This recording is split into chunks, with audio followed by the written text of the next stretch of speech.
Here's how to acknowledge an email. It is very easy to do, so make sure you watch until the very end so you won't miss any of the steps.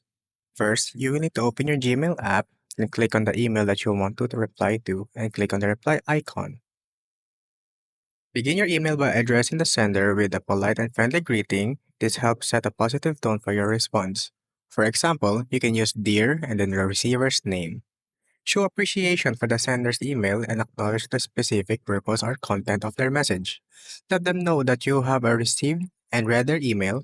You can say something like, "Thank you for emailing regarding the upcoming project."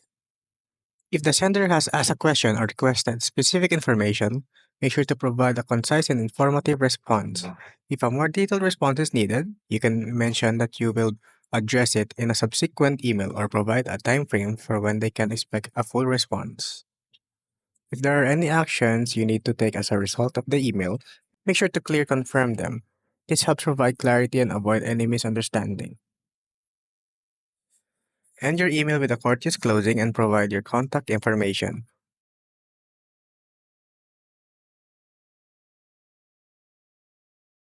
This ensures that the recipient knows who they are communicating with and how to reach you if needed. You can use phrases like, "Thank you for your email. If you have any questions, feel free to contact me." Before sending the email, it's crucial to proofread Before sending the email, it's crucial to proofread it for any spelling or grammatical errors.